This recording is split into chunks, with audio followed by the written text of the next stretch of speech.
Bu qardaş bundan istifadə elədi. Elə hazır mövzu açılmışkən o bu sualı onlara yönləndirdi ki, bəs siz nə üçün yaradıldığınızı düşünürsünüzmü? Bu dünyada niyə varsınız, niyə yaranmısınız? Bunlar da belə gülərək, biraz da kinayə ilə bəlkə də dedilər ki, yer içirik, yaşayırıq. Yəni belə bir ifadə var da. Yer içirik, yaşayırıq, başqa da neyniyəcəyik? O dedi ki, bəs heç düşünürsünüz ki, həqiqətən siz bunun üçün yaranmısınız? Yəni hansısa bir tövlədə otlayan inəkdən nə fərqin var onda? Yəni o da sənin kimi gün içərisində eyni həyat tərzini yaşayırsa, günlük ritmunu yemək, içmək və üzr istəyirəm çoxalmaqdan ibarətdirsə, onda sənin o heyvandan nə fərqin var? Bu ağır ifadə idi. Yəni bir adamın gedib 3 il və ya hətta 5 il bir yerdə oxuması bu o şəxsi elm əhli etmir mənim nəzdimdə. Çünki o insan 5 ilə sadəcə müfrədat öyrənə bilər. Yəni 5 ilə İslami elmlərdəki literaturla tanış ola bilər ki, filan sahələrdə bu kitablar yazılıbdır. Bu 5 ilə bu literaturu tanıyacaq hələ. Amma təbii ki, inanclı bir ailə, ata-ana fikirləşir ki, mənim axirətim, sonra mənim övladlarım bəs. Tamam, bunları buna kim öyrədəcək bizə? O da lazımdır, elm əhli lazımdır. Hanı elm əhli? Yəni bizdə ruhani deyirlər. Bu əslində gözəl bir ifadədir. İnsanın ruh halı ilə məşğul olan bir elm adamı deyək artıq. Ruhani. Yəni sənin ölkəndə yetişən bir insanın ruh halı doğru, düzgün mənəviyyatı olmasa, o insan sənə cəllad kəsilən bir həkimə dönüşəcək. Mütəxəssis həkim özü. Bəli. Mütəxəssis bir cəllad.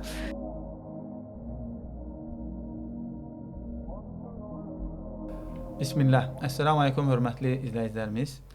Növbəti bir podkastla qarşınızdayıq. Bu dəfə qonağımız Vüsal İbrahimovdur.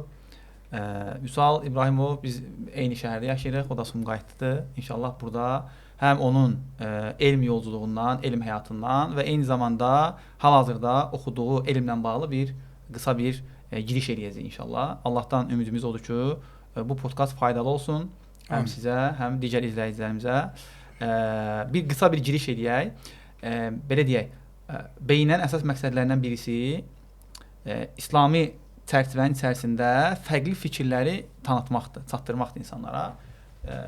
Ki Azərbaycandakı müsəlmanlarda biraz fərqli fikirlərə qarşı bir tolerantlıq, dözümlülük yaransın. Çünki biz fərqli fikirlər görməyəndə elə bilirik ki, sadəcə doğru bizim fikirlərdir, bizim oxuduqlarımızdır. Bu da insanlarda müəyyən qədər radikallıq yaranır, qarşı tərəfə qarşı dözümsüzlük yaradır. Ona görə məqsədimiz odur ki, Azərbaycanda İslami çərçivənin içərisində olan faydalı, doğru düşüncəli elm əhlini çıxartmaq bura. Həm sizin onları tanımağınız, həm onların öz elmləri ilə sizə fayda verməsidir. Xidmət eləməsi. Bəli, yəni nəzərə alsaq ki, nə deyir, ortalığı, çaqqal ortalığı boş görəndə meydana girər də. İndi Azərbaycanda da təəssüf olsun ki, həqiqi elm əhli ortaya çıxmadığı üçün, ekrana çıxmadığı üçün təəssüf olsun ki, ekranlarda, sosial məcralarda əhil olmayan insanlar, özünə elm əhli deyib də elm əhli olmayan insanlar cəmiyyəti yanlış yönlərə sövq edir.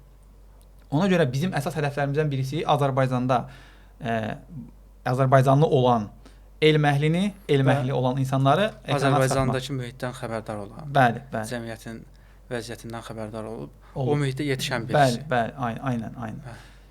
İnşallah belə bir niyyətimiz var. Ona görə digər elm tələbələrini də inşallah niyyətlənmişik. Onları da bu podkastlara dəvət edəcəyik. Allah razı olsun. Vüsal müəllim, bismillah başlayaq. Əslində qısa bir tanışlığa ehtiyac yoxdur. Ümumiyyətlə başlayaq. Mən səninlə qısa olaraq tanışdığımı deyim. Sumqayıtda bir qardaş mənə dedi ki, bəs Vüsal adlı bir qardaş var. O Türkiyədə oxumaq istəyir. Biz də bu şəkildə görüşdük. Onda mən Türkiyədə oxuyurdum. O baxımdan məsləhət baxımından. Neçənci il idi xatırlamırsan? 2021-də mənim getməyimə bir neçə gün qalmışdı. Əslində o qardaş da bizim qonşumuzdur. Biz qardaşla qarşılaşdıq. Dedim ki, mən getməyi planlayıram. Türkiyənin Konya şəhərində. Sən yox qərar vermişdin Konyaya. Artıq qəbul da gəlmişdi. Nəticələr açıqlanmışdı. Nəcməddin Ərbakan İlahiyyat Fakültəsində magistranturaya qəbul olmuşdum.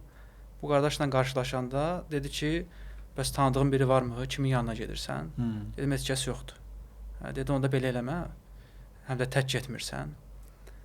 Yaxşısı bizim tanıdığımız bir qardaş var ki, o İstanbulda oxuyur. Bəlkə Konyada olmasa belə sənə faydası toxunar. Bəli. Konyada bəlkə tanıdıqları biri olar. İlk tanışdığımız elə o formada başladı sizinlə.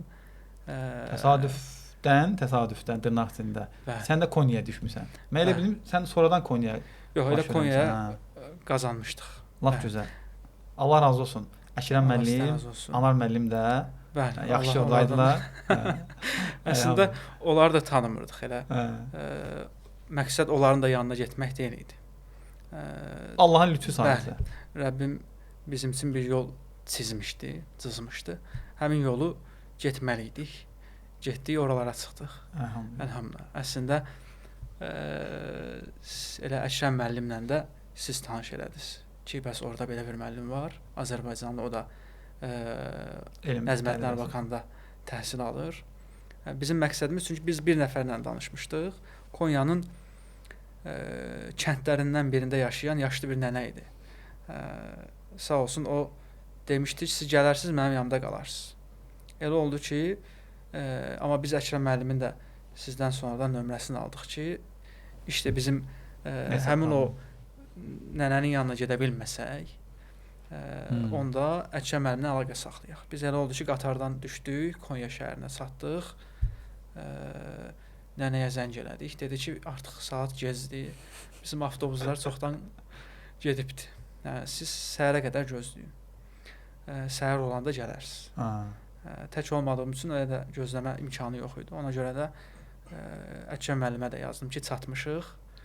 O da elə gəlin, öz tərzində gəlin dedi. Allah razı olsun. Evinə qonaq elədi. Bəli, qapılarını açdılar. Maşallah. Qonaq elədilər. Bir neçə gün onlarda qaldıq.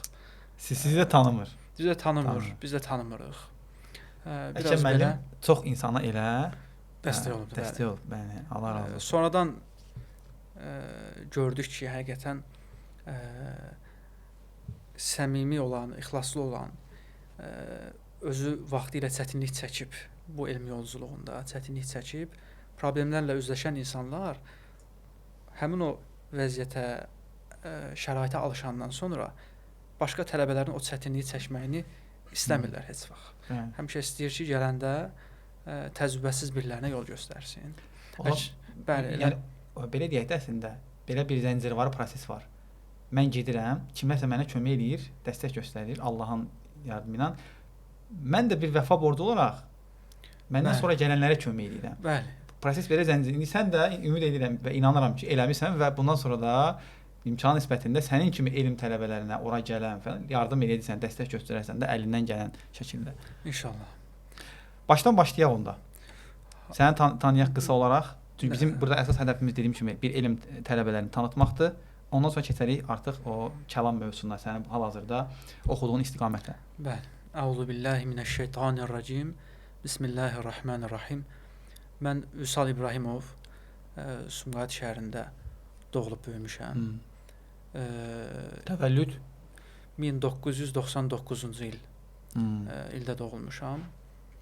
Elə ailə tərəfim bir tərəf Cənub zonasından olan Cəllabad Masallı tərəfdəndilər.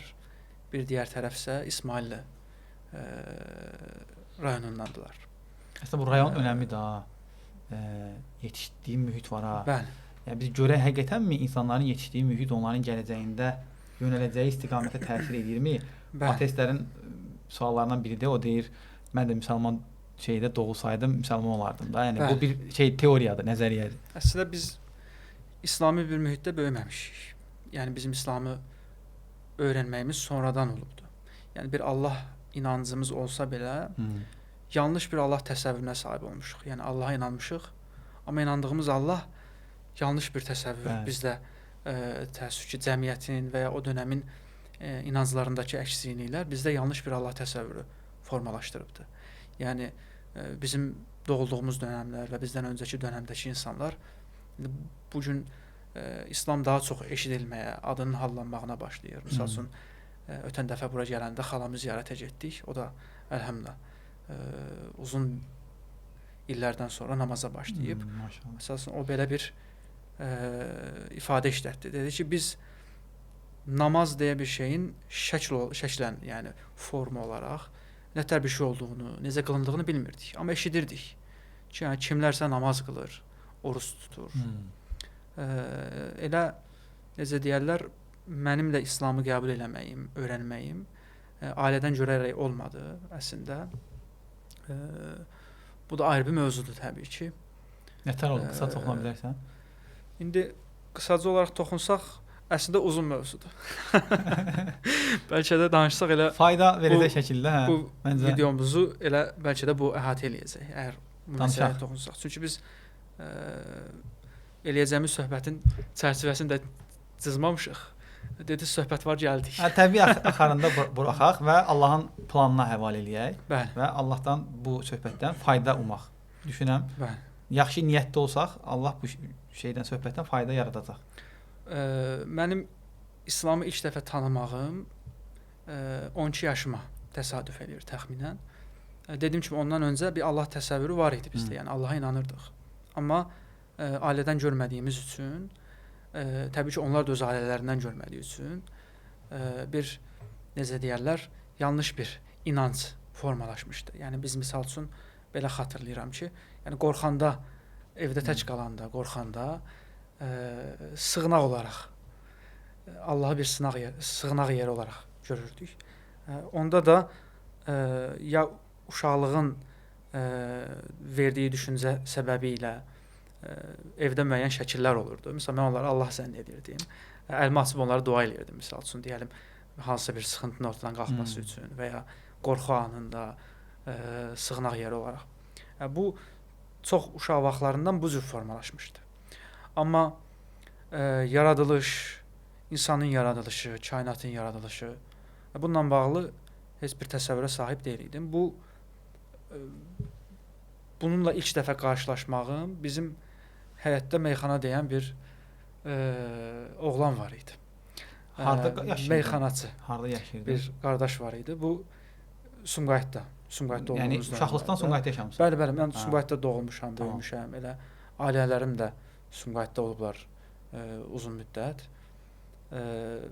Biz dediyim kimi bu meyxana deyən qardaş Sumqayıt biraz o dönəmlərdə xüsusilə hər məhəllədə bir meyxana olur. Sumqayıt qurulurdu. Hər şey var. Sumqayıtda hər şey olub yəni. Hər sahədən, hər sektorda. Sonradan qurulan şəhər olduğu üçün hər xarakterdə insan toplanmışdı. Bizim də məhəllədə toyxana var idi. Xatırlayıram ki, biz uşaq olanda onun qarşısında həmişə yığıncaq olurdu. Orada meyxana məclisləri keçirilirdi. Bunları idarə edən, məclisləri təşkil edənlərdən biri də bizim qonşumuz idi. O dönəmdə mənim yaşıdım olan çox uşaq yox idi məhəllədə. Hamı böyük idi demək olar. Mən də sadəcə onların yanına qoşurdular ki, daha tək qalmasın bu uşaq. Bunu da yanınızda gəzdirin. Böyüklər deyəlim, onlar arası gedəndə tapşırırdılar. Bir günlərin birində elə belə bir necə deyərlər, həmin o böyük uşaqların yanında mən də bir yerdə oturmuşduq. Artıq uzun müddətdir ki, həmin o meyxana məclisləri təşkil olunmurdu. Və o qardaş, meyxana deyən o qardaş da yox idi, görünmürdü. O anda həmin o məhəllə uşaqları ilə biz bu qardaşla qarşılaşdıq. Və buna soruşdular ki, yəni səbəb nədir, haralardasan, çoxdandır, görünmürsən, niyə meyxana demirsən? O dedi ki, belə bir təxmini olaraq xatırlayıram indi, mən bunun üçün yaradılmadığımızı anladım, dedi. Yəni, həyatın məqsədinin bu olmadığını anladım, dedi. Və artıq mən, dedi, meyxana demirəm. Nə inirsən bəs onda? Artıq nə işlə məşğulsan? Bu arada da bu qardaş Türkiyəyə təhsil almağa getmişdi. Elə idarə etməklə bağlı idi, səhv eləmirəmsə. Xatırlaya bilərəm, yanlış demiş ola bilərəm. Bu qardaş bundan istifadə elədi. Elə hazır mövzu açılmışkən o bu sualı onlara yönləndirdi. Ki, bəs siz nə üçün yaradıldığınızı düşünürsünüzmü? Bu dünyada niyə varsınız, niyə yaranmısınız? Bunlar da belə gülərək, biraz da kinayə ilə bəlkə də dedilər ki, yer içirik, yaşayırıq. Yəni, belə bir ifadə var da. Yer içirik, yaşayırıq, başqa da neyniyəcəyik? O dedi ki, bəs heç düşünürsünüz ki, həqiqətən siz bunun üçün yaranmısınız? Yəni, hansısa bir tövlədə otlayan inəkdən nə fərqin var onda? Yəni o da sənin kimi gün içərisində eyni həyat tərzini yaşayırsa, günlük ritmunu yemək, içmək və üzr istəyirəm çoxalmaqdan ibarətdirsə, onda sənin o heyvandan nə fərqin var? Bu ağır ifadə idi. Onlar buna gülərək cavab verdilər və ya gülərək o söhbəti ört-basdır elədilər. Çünki cavabı yox idi bunun. Amma mənə təsir elədi. Mən uşaq idim, əslində o söhbətə qatıla bilməzdim. Amma kənardan dinləməyi məndə təsir buraxdı və dedi ki, sizə onda bir dənə vaxt verim. Bir fikirləşin, nə vaxtsa qarşılaşsaq onda təkrardan soruşarıq. Ki bəs Allah sizi niyə yaratdı? Yaradılış məqsədiniz nədir? Bu neçə müddət idi Meyxana Demirdi? Bu qardaş, mən belə deyim, yəni onun üstündən yəqin ki 1 ilə yaxın bəlkə müddət keçmişdi. O artıq bu şeyləri tərk eləmişdi, bəli. Bilirsən, xəbəriniz yoxdur ki, bu adam ibadət falan. Bəli. O da gəlib sırada da dəvət eləmir. Sonradan oxumaq üçün, təhsili üçün universitet təhsili almağa getmişdi, bakalavr təhsili. Ondan sonra tamamilə əlaqə kəsilmişdi. Dedim ki, mən bu hadisələri belə çox görüşüb söhbət eləmədiyimiz üçün, yəni yaşım olan yaşından az olduğu üçün onların söhbətlərinə müdaxilə edə bilmirdim. Sadəcə belə mən də onlarla bərabər onların məclislərinə qatılırdım. Təxmini 2000 neçə olar? 2010'lar təxmini. Bəli. 2010'lar. Tamam. Bundan sonra bu sual məni düşündürdü. Belə zehnimi məşğul edirdi. Evə gəldim, evdə soruşmağa başladım. Amma cavab verəcək birisi yox idi. Ona görə belə düşünürdüm ki, bəs bu cavabı hardan tapa bilərik? Bir də vaxt veribdi ki, yəni bir neçə gün sonra görüşək, buna cavab verin. İndi məndə də belə bir şey formalaşdırdı ki, bəs bunu sən tapmalısan cavabını, sən verməlisən. Yaşın az olsa da denən bir növ onların da yanında hörmətin olar. Səni də balaca kimi görməzlər. Allah qoyub insan içində bu hissi ki, qoy daima merak olsun, axtarsın, araşdırsın. Bəli.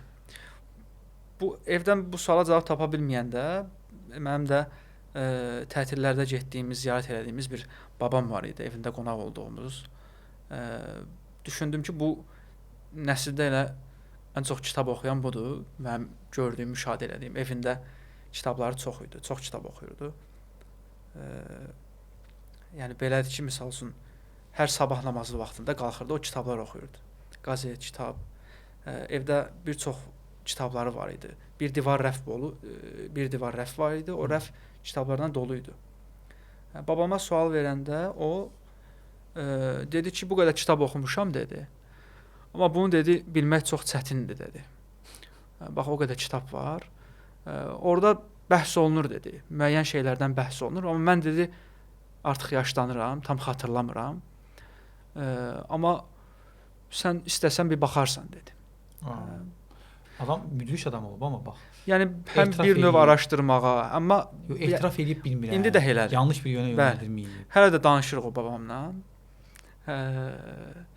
Əlhamdülillah. Yəni o mənim bir növ araşdırmağıma, kitab oxumağıma vəsilə olan və kitaba olan marağımı artıran o oldu əslində. Yəni bu səbəblə mən artıq o kitabxanadakı kitablara baxmağa başladım. Çoxu rusca olduğu üçün və Kiril əlifbasında olduğu üçün indi Kiril əlifbasında olanları oxuya bilirdik biz. Rusca çox anlamırdıq. Ona görə əlimə İncil keçdi. Bir neçə kitabı səhifələyirəm, vərəqləyirəm. Çünki Quran bizdə əl altında olmur da. Quran bağlı və əl çatmayacaq yerdə olur. İncil rəfdə idi. Əl çatan idi. Çünki mütaliə kitabı kimi idi. Müqəddəs bir özəlliyi yox idi. Kirilcə və diqqətimi çəkdi. İncilin ilk bəhsləri yaradılış bəhsidir. Və mənim bu sualıma cavab olacağına bənzəyirdi. Yəni İncilin ilk mövzuları elə yaradılışın nətər olduğu və iləridəki maddələrdə də bizim ifadə ilə desək, iləridəki surələrdə də, bəzi surələrdə, Yuhannada yanlış xatırlamıramsa, orada da misal üçün ilk nəyin yaradıldığı. İndi onlar öz inancları əsasında bunu deyir. Mən o gün təbii ki, mənim xristianlıqla bağlı və ya fərqli dinlər olduğu haqqında belə xəbərim yoxdur. Yəni bu ilahi kitabdır. Burada cavabımı tapa bilərdim deyə düşündüm. Oxumağa başladım. Müəyyən qədər İncili oxudum. Amma İncildə belə diqqət etsəz dağınıqlıq var. Fikir tamamlanmır. Mövzular arasında bir qopuqluq var və necə deyirlər, axıcı bir oxunuş tərzinə sahib deyil. Bir müddət sonra sıxıcı gəldi, yaşımdan da dolayı olaraq. Bunu oxumağı buraxdım. Sonradan orada müəyyən bədii kitablar və s. belə oxuyub sualıma cavab axtarırdım. Biz elə oldu ki, o qardaşla gün gəldi, çatdı, görüş oldu. Amma mən utandığımdan demədim ki, mən getdim, oxudum, filan şeylərə baxdım. Niyə? Çünki o gün də belə bir ədəb var idi. Yəni böyüklər danışdığı yerdə, hətta məhəllə uşaqları arasında belə bərabər oynadığın, böyüklərin yanında sən əgər kiçiksənsə, çox təbii ki, danışmağa cürət eləmirdik. O qardaş açıqlama elədi müəyyən qədər ki, bəs boşuna yaradılmamışıq, yoxdan var oluşumuzun bir səbəbi var, Allahın birliyi və Allahı necə tanımalıyıq. Yəni, qısa olaraq xatırladığım, bunlardan danışmağa başladım. Bunlar əqlim idrak edə bilməsə belə yaşın azlığından, amma fitrət bir həyəcan hissi oyadırdı. Məsələlərə qarşı həyəcan olurdu, öyrənmək istəyi, daha çox öyrənmək istəyi. Mən bu formada bir neçə il davam elədim. O qardaş çünki sonradan təhsili üçün təkrardan tətildə gəlmişdi bir neçə günlük. Təkrar Türkiyəyə geri qayıtdı və artıq suallarıma cavab verəcək heç kəs yox idi. Ona görə məcbur o məni araşdırmağa, İslamı öyrənməyə, fərqli yollardan. Yəni, İslam adına danışan kim varsa və ya Allah adına danışan kim varsa. Çünki mən artıq bilirdim ki, bu sualın cavabı dinlərdədir. Bəli. Amma hansı din olduğu, kim danışacağı, bu mənim üçün o qədər əhəmiyyət kəsb eləmirdi. Önəmli olan sualıma cavab tapmaq idi. Beləcə, əlimə keçən hər kitabı mütaliə edirdim. Bəli, yəni ilk tanışdığımız bu formada, ondan sonra arada, yanlış xatırlamıramsa, bir il namazsız bir dönəm oldu. Çünki namaz nədir, necə olur, bununla bağlı məlumat sahibi deyil idim. Zaten iman hələ yoxdur. Bəli, yəni bir arayış var, yəni bunu xatırlayıram, yəni o çoxlu suallar yorurdu. Cavab tapa bilməyəcəyimi düşünəndə, tək qalanda misal üçün belə yerə oturub, əlimi qaldırıb dua elədiyimi xatırlayıram ki, yəni bu suallara cavab tapa bilim deyə. 14-15 yaşlarında. Bunlar 12 yaşında baş verir. Və bu bir il bu formada davam elədi. Ta mən fitrətində demək 13 yaşına qədər. Bəli. Allaha dua eləmək var idi. Çox maraqlı. 12 yaşında bir uşaq, indiki kimi deyil ha onda. İnternet yox, yəni belə hər şeyi görəsən, biləsən, hər şeyə baxasan ki, orada görəsən də o dua eləməyi falan. Bəli. Onda yox idi yəni elə şeylər. Amma istəki o, fitrət. Əlbəttə ki, yəni ümumiyyətlə bir sualım var. Məsələn, namazı necə qılmalıyam? Yəni bunu çevrədə davamlı qılan birisi lazımdır ki, sənə namaz nətər olur, onu öyrədə bilsin. Bu bir il sonra əlimə mənim namaz kağızı keçdi. Elə oldu ki, o dönəmdə hələ məsələn WhatsApp yox idi bildiyim qədərilə, internet yox idi. Sadəcə mən şey axtardım. Yəni o məsələn müqəddəs məkanların adlarını bilirdi, eşitmişdi, görməmişdim. Məsələn, indi bu gün insanlar sosial media üzərindən görsəl belə olsa Kəbəni görürlər. O vaxt Kəbəni gedib gələnlərdən belə maraqlanırım ki, orada namaz nətər qılınır? Namazı necə qılırlar? Namazı necə qılım? Bunları belə araşdırırdım. Və ya bəzi yerlərdə bu Kəbə kanalları olurdu. Orada da sadəcə imamın qiraət qismi verilir. Yəni bəzən rukusu, bəzən səcdəsi. Mən qiyam, ruku və səcdədən ibarət bir namaz özlüyümdə formalaşdırmışdım. Tək qalanda onu eləyirdim. Sonradan bu bir il davam elədi. Belə heç kim xəbəri yoxdur. Tək başına. Gizlin eləyirdim bunu. Çünki bir qorxu da var idi. Yanlış bir şey eləmə qorxusu var idi. Xüsusilə gecələr tək olanda, kimsə görməsin deyə. Çünki bir şey eləyərəm yanlış olar və o vaxt bizdə indi də elədi. Yəni ailəyə hörmət və qorxu var idi. Yəni böyüklərdən onlara hörmət edərək qorxmaq. Çünki qorxub onlar olmayanda, görməyəndə bir şey eləmək bizdə elə bir anlayış yox idi. Onlar olmayanda da birdən eşitsələr, bilsələr pis olar. Yəni bu düşüncə ilə hərəkət edirdik. Dediyim kimi bu sürəc 1 il belə bu formada davam elədi. Sonradan bizim binanın arxasında bir dini dükan açıldı. Mən oradan xəbərsizəm, balaca bir yer idi deyə biz oranın elə bir yer olduğunu bilmirəm. Mən bir də o yaşlarda mən belə xatırlayıram, biz icazəsiz çox ərazilərə də gəzə bilmirdik. Yəni evin arxasına icazə alıb keçirdik, binanın arxasına. Yəni filan yerə getməliyəm. Böyük biri olsun, sən onunla get. Səni yönləndirən biri olsun. Əslində bu yaxşı bir şeydir. Sadəcə necə deyirlər, o yaş dönəmlərində uşağı həvalə eləyəcəyin insan da gərək uşağı düzgün yönləndirən biri olsun ki, sən etibar edib güvənirsən ki, bu uşaq sizə əmanətdir. Amma o etibar elədiyin, əmanət elədiyin biri də başqa işlərlə məşğuldursa, o uşaq da Allah qorusun sabah həmin yolun yolçusu olacaq. Elə oldu ki, mən bir gün həmin o dini dükana yaxınlaşdım ki, bəs mən namaz qılmaq istəyirəm, amma sözlərimi bilmirəm. Onlar bir namaz kağızı verdilər, məşhur o dönəmlərdə fotokopiya olunmuş bir halda, ksekopiya olmuş halda. O namaz kağızını aldım və orada bir satıcı xala var idi, hicablı xala. O mənə dedi ki, bunun hamısını əzbərlə gəl dedi. Mən getdim, bir həyəcan var, amma o həyəcan mənə əzbərləməyə sanki əngəl olur, şey eləyə bilmirəm. Diqqətimi qoyub əzbərləyə bilmirdim və mən düşünürdüm ki, mən bunu bir gündə əzbərləyib namaz qılmalıyam artıq. O çizirdi ki, bura qədər əzbərlə. Mən hər hissəni sətr olaraq deyə də, hər sətr mən belə əzbərləyib gedib namaz sözlərini ona evin arxasında, bir də gizlin, yəni misal üçün zibil atmağa gedəndə, özür istəyirəm. Xalaya da olsun. Mağazinə çörək almağa gedəndə gedirdik, keçirdim ora. Onunla əzbərlərimi verirdim. Belə namaza başlama hekayəsi belə oldu misal üçün. Amma yenə də namazın şəklində xətalar var idi. Məsələn, rükətlərdə xətalar var idi. Çünki heç vaxt cəmaatla namaz qılmamışdım. Yəni bu formada da namaza başlamaq oldu. Artıq 13-14 yaş. Bunlar artıq 13-14 yaşlardaydı. Və bu necə deyirlər, yəni bir müddət sonra artıq yəni namaza yeni başlayan insan bunu təbii ki, hər kəs məncə yaşayır. Bir müddət sonra daha artığını eləmək istəyi gəlir. Daha çox öyrənmək, daha yaxşı eləmək. Bütün bunlar bir növ İslami elmləri araşdırmağa, hər ağızdan bir də Azərbaycanda təəssüf ki, bu yöndə bir boşluq olduğu üçün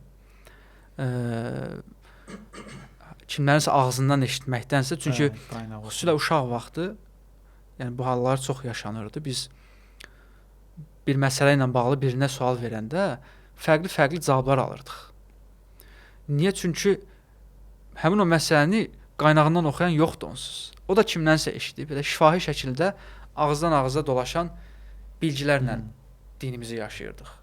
Bu bir müddət sonra məndə xüsusilə 17 yaşından sonra, 16-17 yaşından sonra məndə İslami elmlərə qarşı olan, araşdırmağa qarşı olan marağımı daha da artırdı və elə anidən necə deyirlər, mən əvvəl başqa bir ixtisas sahəsi üzrə hazırlaşırdım. Başqa bir sahədə oxumaq istəyirdim. Ondan anidən qərarımızı dəyişib bu sahəyə keçdik. Əslində o da necə deyirlər, xidmətlə bağlı olan sahə idi. Elə düşündük ki, İslami elmlər də Azərbaycanda olan bu əksikliyi bəlkə biz tamamlaya bilərik. Ən azından qatqımız olar insanlara. Bu əksikliyi tamamlamaq üçün bilgi əksikliyini İslami elmləri araşdırıb öyrənmə qərarına gəldik. Beləcə Bakı İslam Universitetini oxudum. Neçənci ilə qəbul oldun? 2010 17, 18 yanılmıramsa. Bəli, o ərəfələrdə O ərəfələrdə Bakı İslam Universitetinin artıq bakalavr. mən 2011-də evimizə internet çəkmişik, kompüter Bəli. almışam. Yəni Azərbaycana internetin gəlməsi və ya hər evə internetin getməsi, Bəli. mən xatırlayıram 2011-də Mürşid proqramı var idi kasetdə, bizim qonşu var idi. O verdi, kompüterə saldım. Orada mən artıq başladım hər şey gördüm də, yəni nə var, nə yox. İnternetdə araşdırırdın. Onda da belə bütün İslami məlumatlara açıq bir giriş yox idi da. İndi kimi bolluq yox idi yəni. Elə. Düşünürəm ki, mən bilmirəm sizdə necə olub, amma mən internetlə düzdür, ondan əvvəl internet klublara gedirdik. Amma belə açıq-aydın girək, araşdıraq eləyək, elə imkanlar yox idi da. Bütün evlərə internetin girməyi ilə başlamağı bizdə 2011, 12 bu dövrlərə təsadüf eləyir. Bəli. Yəni onu yəqin sən araşdırmısan, axtarmısan. Biz artıq dediyiniz kimi elə 2010-lardan sonra artıq yavaş-yavaş internet ortaya çıxandan sonra şey eləyirdik. İnternet tapdığımız yerdən mən kitablar əldə etməyə, yazılar əldə etməyə çalışırdım. Yəni bu sayədə, bu yolla o dövrlərdə mən məsəl üçün hədis külliyatlarını oxumağa başladım. Belə hədis külliyatını oxumaq marağı, meyli formalaşdırmışdı. Türk dilində oxurdun? Bəli, türkçə kitablar tapdıq, bunları oxuyub mən hətta Qutub-i Siddəni universitetə qəbul olana qədər oxuyub bitirdiyimi xatırlayıram. Maşallah. Dağınıq bir metodsuz, üslubsuz əslində, yöntəmsiz formada. Əslində bu da yanlışlıqlar bərabərinə gətirirdi. Çünki yəni o üsulsuz vüsul olmaz deyirlər. Eyni formada bu cür araşdırma yöntəmi üsulsuz olduğu üçün bir nəticəyə gətirib çıxarmırdı. Və ya Dağınıq bir bilgi bir araya toparlaya bilmədiyin. Allah qorusun, bu dağınıq bilgi insana fayda verməməsi başqaya Zərər vurur. Yəni. Bəli. Mən bu qədər şey bilirəm, Bəli. deyərək bir başqa hala girirsən və ya da ki, yanlış ideologiya və əqidələrə sapırsan. Bəli. Yəni bunu əslində ətrafımızda müşahidə eləyirdik. Yəni o dövrlərdə İslamı araşdıran başqa insanlarla da qarşılaşırdıq. Ümumən xarakterlə bağlıdır deyə düşünürəm. Yəni cürətkar olmama xarakteri bəzən insanı bastırır, qoruyur. Niyə? Çünki yəni çox da cürət eləmə danışmağa. Amma cürətkar olanlar bir müddət sonra təəssüf ki, yanlış danışmağa, yanlış təbliğata başladılar. O qorxu bizi həmişə bastırdı. Yanlış ifadə etmə, yanlış şeylər danışma qorxusu, xüsusilə insanlar içərisində bilmədiyin bir şey danışmaq. Ona görə də düşünürəm ki, elə bütün bu xarakterlər bizi İslami elmləri araşdırmağa sövq elədi. Elhamdülillah və eyni zamanda yanlışa getməkdən də qorudu. Bəli. Çünki bunu bu gün də yaşayırıq. Əslində İslama yeni gələn birisi bütün bilgiləri əldə etmək istəyir. Hər şeydən öyrənmək, məlumat sahibi olmaq istəyir və bu ilərdə müəyyən yanlışlıqlara yol açır ki, necə? Məsəl üçün bir ay bundan qabaq dediyi şeyi sonradan başqa cür deməyə başlayır. Yəni oturuşmamış, qərarsız bir inanc, İslami düşüncə formalaşır insanlarda. Təəssüf ki, bunun da hamısı üsulsuz, yöntəmsiz formada İslamı öyrənməyə çalışmaq və bilgi kirliliyi deyək. Bəli. Yəni məlumat furuşluq deyirlər. Bəli. Məlumat furuşluq. Sadəcə məlumat toplayıb, amma bu məlumatı istifadə etmə, harda necə tətbiq eləməyi bilməyəndə, təbii ki, bu indi də baş verir. Məsəl üçün mən bəzən düşünürdük, indi bizə örnək insanlar lazımdır ki, müəllim olaraq, yəni dinləyib, izləyib, yolunu izləyə biləcəyimiz, örnək alacağımız birilərinə ehtiyac var idi. Mən o dövrdə hər kəsi izləyirdim. Dedim ki, mən Allah adına danışan hər kəsi izləyirdik. Amma nəticə etibarilə bəzən baxırdıq ki, belə izləsək belə, mən özüm açığı deyim, yəni belə bir ehtiyat hissi, inanmamağa, yəni qəti olaraq inanma. Sadəcə dinlə, araşdır sonra. Yəni Fəsmankəs belə dedi, filan hoca, filan müəllim belə dedi. Deyib bunu həmən alıb qaçıb çöldə danışma. Niyə? Çünki hələ bir gözlə, bəlkə səhv deyir. Niyə? Çünki bunu zaten müşahidə edirdik biz onsuz da ki, bəzən fərqli fikirlər ortaya çıxır. Eyni yerin tələbələri olsa belə, Bəli. eyni universitetin məzunları olsa belə, bəzən Eyni kitabı oxusalar belə. Bəli. Bütün bunlar bir növ elə bir zaman gəlir ki, məni yordu açığı. Niyə? Çünki tam olaraq beynində müəyyən şeyləri otuzdura bilmirsən. Elə ancaq kim nə dedi, kim necə dedi, bu niyə belə dedi, o buna cavab verdi. Belə bu tərzdə sanki necə deyirlər, dağınıq və yaşanmayan bir İslam gözümün önünə gəldi. Bu məni yorurdu, yəni. Çünki kimin dediyin eləyəcəksən, yəni. Axı mən bunu yaşamaq istəyirəm. Bəs kimin dediyi ilə yaşayım? Bütün bunlar nəticə olaraq onu göstərirdi ki, əgər əslində İslam da insandan bunu tələb edir. Çünki İslamda elm öyrənmək fərzdir. Hər müsəlman üzərinə xüsusi olaraq, fərdi olaraq hər müsəlmanın öz dinini öyrənməsi, araşdırması və xüsusilə elmi hal ki deyirlər, yəni onun həyatını əhatə edən, onun həyatı ilə bağlı olan məsələləri bilməsi hər müsəlman üzərinə vacibdir. O dönəmdə sadəcə biz bunları bilmirdik. Öyrədən yox idi, yönləndirən yox idi. Ona görə belə qərara gəlmişdik ki, mən daha doğrusu belə qərara gəldim ki, İslami elmləri özüm oxuyub, araşdırıb, daha doğru bilgini ortaya qoymağa çalışacaq deyə düşündük. Bəli. Beləcə bu Bakı İslam Universitetini oxuduq, bakalavr təhsilini orada tamamladıq. 4 il. 4 il, bəli. 2017, 2021. 2021. Aha. Qısa olaraq o dövrü bir təsvir edə bilərsən? Yəni oradakı təhsil, müəllim-tələbə münasibəti, oranın sənə qatdığı fikirlərə necə təsir edir? 4 il təhsil almaq, oxuduğun kitablar, yəni bunlar önəmlidir yəni. Bəli. Ümumiyyətlə Azərbaycanda bu sadəcə ilahiyyat sahəsi ilə bağlı deyil deyə düşünürəm. Yəni kitab problemi var ümumiyyətlə. İndi tədrisatda, bəli, Azərbaycan dilində deyək. Yəni müfrədat olaraq, material olaraq əldə edəcəyiniz, yəni oxuduğunuz sahə ilə bağlı belə şaxəli formada araşdırma edəcəyiniz kitab təəssüf ki, əksikliyi var, yoxdur. Elə dərsdə də o problemi biz yaşayırdıq. İndi inşallah ki, Təzə İlahiyyat Fakültəsində bəlkə də bu problemi ortadan qaldırmağa çalışılır. Yəni biz oxuduğumuz dönəmdə əlimizdə mövcud dərs vəsaitləri çox dar idi. Geniş formada deyil idi. Ona görə də orada oxuduğumuz dönəmdə əlhəmdülillah ən azından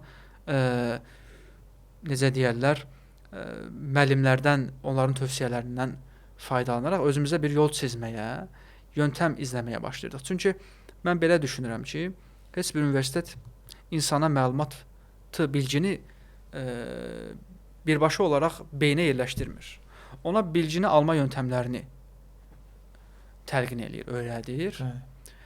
İstəyən onu inkişaf elətdirir, həmin o bilginin dalıyca düşür, onu başqa yerdən alır, əldə eləyir.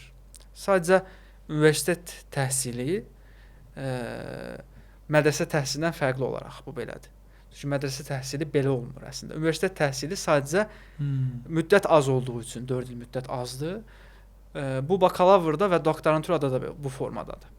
Universitet sənə sadəcə bilgini əldə etmə yöntəmlərini öyrədir. O bilgini əldə etmək artıq sənə qalıb. O bilgini incələmək də sənə qalıb və o bilgini tətbiq eləmək də sənə qalır.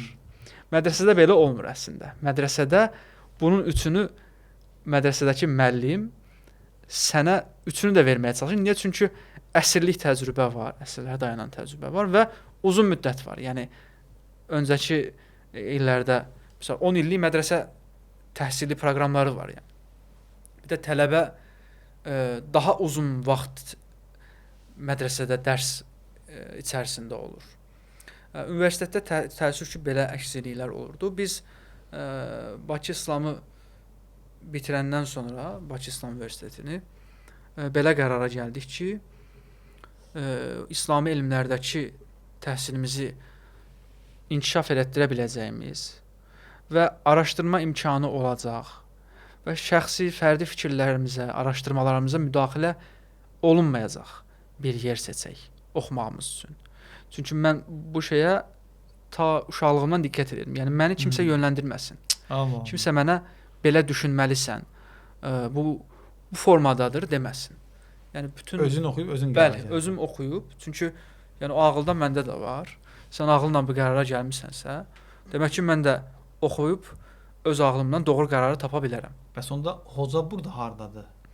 Hoca burada sən hocanı hara qoyursan bəs? Hoca burada doğru yönləndirə bilər və bir misal üçün belə deyək, misal üçün deyəlim ki, İslami elmlərdə araşdıran bir tələbədir. Bu adam böyük bir külliyyat var, xəzinə var. Bu xəzinənin içərisində hara baxacağını belə bilmir. Hoca sənə hansı kitablara baxacağını ən azından yönləndirir. Bu biridir. Bəli, bu biridir əslində. Yəni o xəzinə içərisindən sənə adicə şeydə də belədir. Yəni siz bir kitabxanaya getdiyiniz zaman kitabxanada dağınıqdır, sıralı formada siz istədiyiniz kitabı əlinizə atıb götürə bilmirsiniz. Sizə deyilir ki, falanca nömrəli yerdən gedib götürəcəksiniz. Bəzən heç onu da tapa bilmirsiniz.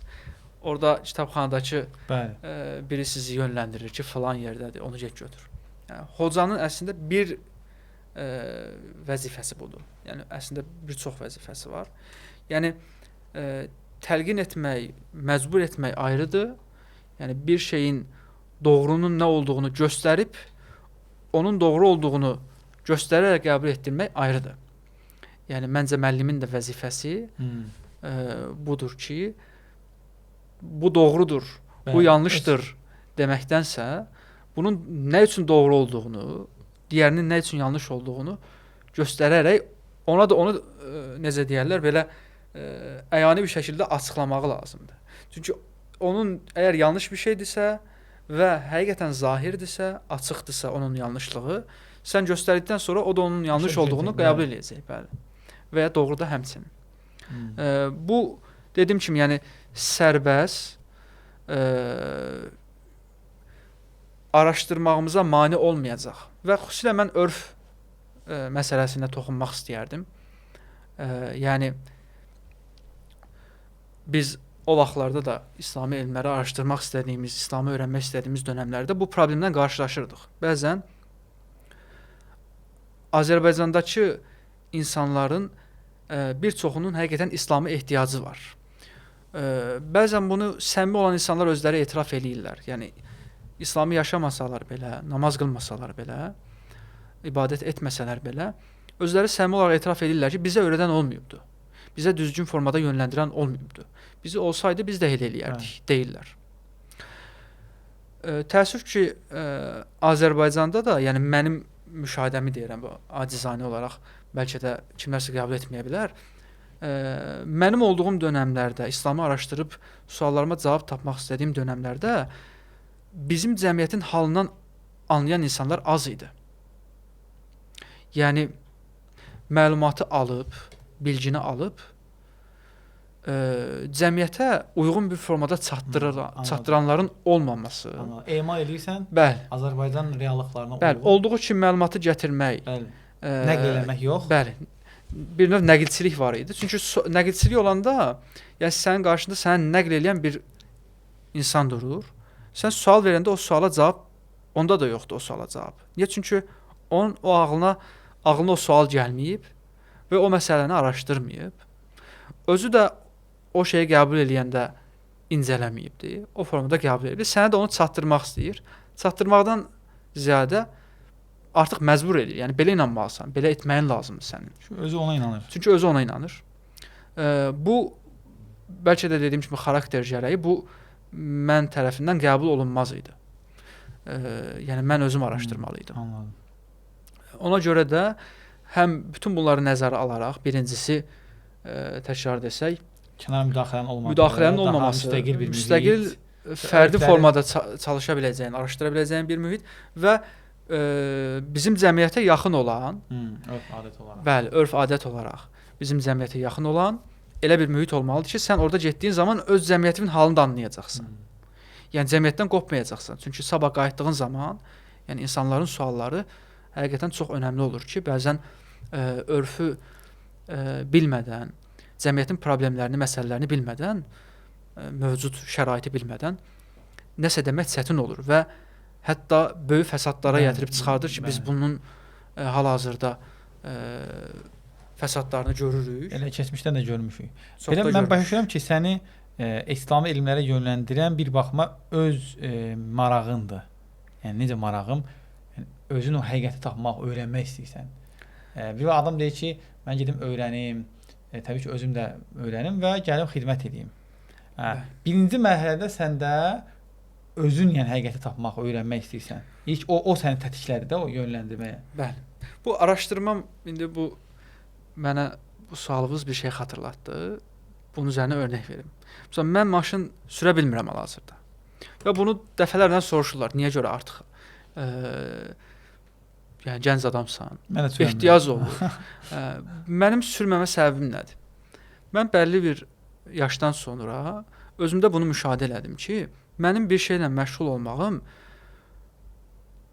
məni o şey üzərinə araşdırmağa məcbur eləyir. Yəni mən maşın sürəcəmsə, mən maşının hər şeydən xəbərim olmalıdır. Mən maşın sürmək istəyirəmsə, mən sadəcə maşın sürməyi yox, maşının bütün detalları da öyrənəcəm, başlayacağam araşdırmağa. Bunun nəyi nətər düzəlir. Bu məni başqa şeylərdən əngəlləyəcək, önümə əngəl olacaq, yəni vaxtımı aparacaq. Bu başqa bir çox şeydə belədir. Yəni evə deyəlim ki, xırda bir şey alınacaq. Mən onu araşdırıb onun ən artıq emalına qədər nətər emal olur, tərkibi nədir? Yəni bu araşdırma istəyi, xarakteri bəlkə də İslami elmlərdə də xüsusilə bu cür titizliklə necə deyərlər, araşdırmağımıza bir yön verdi. Mən misal üçün bəlkə də tam elə yerində olar ki, Allah Rəsulü sallallahu aleyhi və səlləm bir hədisində deyir ki, insanlar gümüş və qızıl mədənləri kimidir. İşlənməyə hazır gümüş və qızıl mədənləri kimidir. İslamdan öncə faydalı olanlar, yəni xarakter olaraq faydalı insanlar, İslamdan sonra İslamı qavrama qeydi ilə xeyirlidirlər. Bəli, şərti ilə xeyirlidirlər. Yəni nətər ki, cahiliyyə dönəmində, İslamı bilmədiyi öncəki dönəmlərdə, yaşamadığı dönəmlərdə bir insanın xarakterinin nətər idisə, İslamdan sonrakı yaşayışı da ona təsir edir. Çünki İslam xarakteri dəyişmir. Bəli. Onun istiqamətin dəyişir, yönləndirir. Bəli. Sadəcə bastıra bilər. Deyəlim misal üçün pis xasiyyətdirsə, müəyyən şeylərin önünə sədd çəkə bilər. Məcburi olaraq bu da. O adam bəlkə hələ də o düşüncədə olacaq, amma Allahdan qorxacaq və ya qınaqdan qorxacaq, onu eləməyəcək. Yəni Allah insana məsələn göz verib də, hamının gözü var. İnsan var, o gözü xeyrə istifadə edir, insan var şərə istifadə edir. Əli olsun, qulağı olsun və eyni zamanda burada hiss və duyğular da var. Həzrət Ömər imana gələndən sonra o Ömər xarakterini İslam yolunda istifadə edir də. Dolayısıyla sənin də o xarakterin var ha, araşdırma bir şey. Bu da Allahın sənə verdiyi bir nemətdir. Həm adamlar var ki, bu xarakteri nə üçün istifadə edir? Çox belə məntiqsiz, mənasız başlayıb futbol komandalarını araşdırmağa, filan futbolçunu, filan kameranı, nə bilim. Da belə ona axirətdə bir fayda verməyən şeyin dalınca düşür. Mən özüm nəyə kəşf etmişəm? Mən çox etirazlı adamam, hər şeyi tənqid edən adamam. Bu məndə son dövrdə nə formalaşdırıb? Mən harda bir İslama zidd bir şey görürəmsə, həmin ona etiraz bildirirəm. Yəni baxıram ki, bu məndən asılı olan bir şey deyil. Yəni bu mənim İslama qarşı olan bağlılığımdan qaynaqlanmır. Bəli, mən dindaram, amma xarakterim mənə sövq edir ki, dindəki bu şeyi daha çox qabardıram mən. Hər kəs yəni elə eləyir düşünürəm də. Nə gözəl o qulun halına ki, Allahın verdiyi ona xarakteri Allah yolunda istifadə edir. Bəli, elə bayaq az öncə dediyimiz hədisdə də ifadə olunan budur ki, insanlar qızıl və gümüş mədənləri kimidir. Yəni qızıl və gümüş mədəndə mədən halında olur yəni.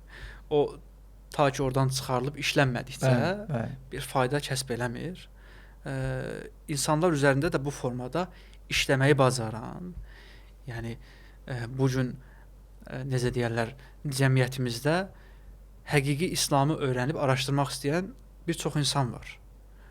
Yəni bu insanları, bu mədənləri ortaya çıxarıb və bunları necə deyirlər, düzgün bir formada qəlibləndirən, cilalayan, yönləndirən insanlara, müəllimlərə, hocalara ehtiyacımız var. Keçmiş dövrdə hansı ki bunlar var idi. Belə olubdu. Bəli, yəni öz başımıza qalsa, hələ bu dövrdə sənin qabağa o qədər təkliflər gəlir ki, təklif dedim, yəni televiziyada, çevrədə, kitablarda filan fikirlərin qarışa bilir. Tamam, hocam, indi sən Türkçə oxumağa gedəndə valideynlərdən nə tər münasibət gördün? Yəni ailə, valideynlər sənə nə dedilər?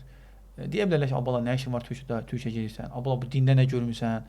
Abala qayıdıb nə işləyəsən? Hardan pul qazanasan? Nə tər oldu səndə qısa bir? Bu təbii ki, ilk başda Azərbaycanda hər ailədə olduğu kimi, yəni İslamdan uzaq bir həyat yaşayan deyək, İslamdan xəbərsiz olduqları üçün, yəni bizim ailələrimiz özləri də İslamı bilmədiyi üçün risk, təhlükə olaraq görürlər. Yəni bu oxuyub nə edəcək? Kimlərə qoşulacaq? Gedib kimlə oturub duracaq? Yəni özləri bilgi sahibi olsa yönləndirə bilər. Ki, misal üçün, oğlum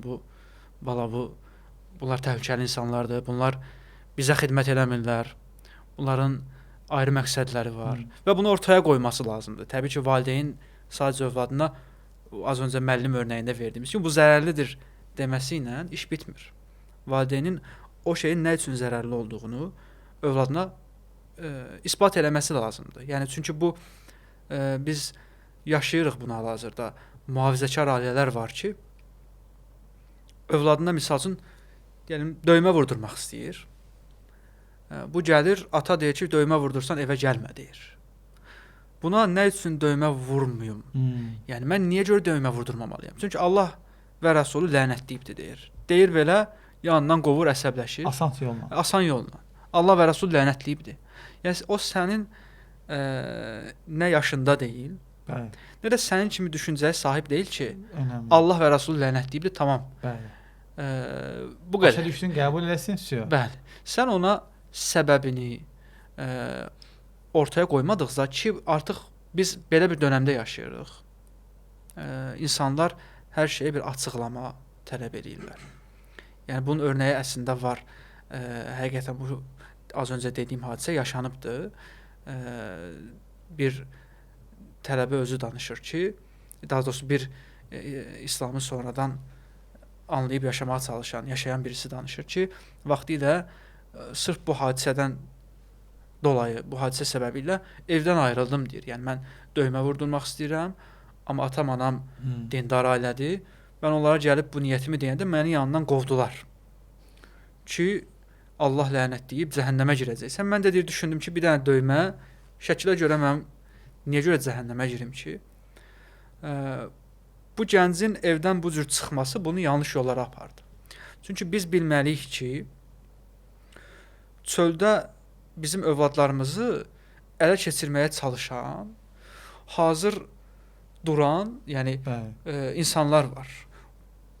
Qruplar, cəmiyyətlər var, fikirlər var, ideologiyalar var ki, onlar hazır vəziyyətdə durublar və sənin övladını çölə atmağı gözləyirlər. Həmin o gənc də yanlış yollara düşür, sonradan uyğun olmayan həyat tərzi yaşayır.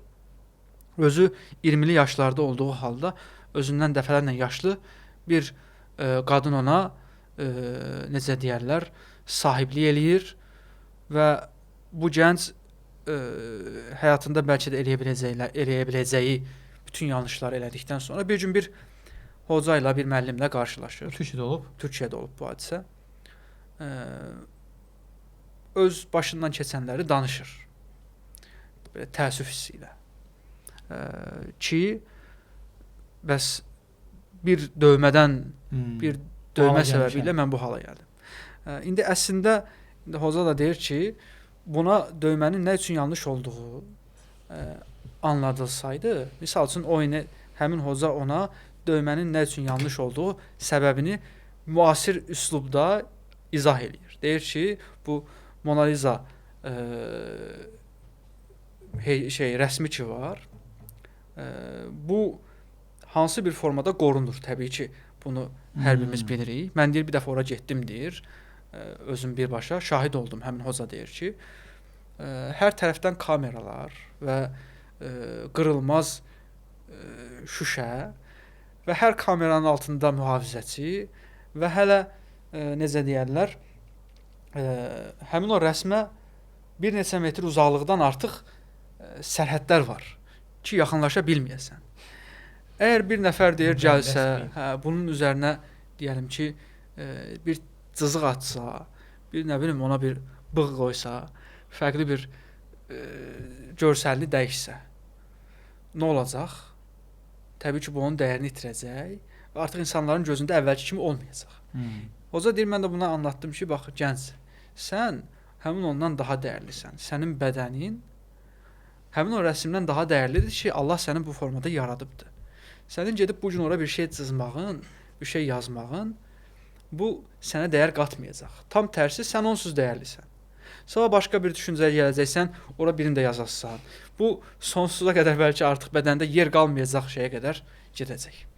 Məsəl üçün o indi həmin o hoca deyir ki, bu gənci bu cür yönləndirən olsaydı, o heç də yanlış yollara düşməzdi.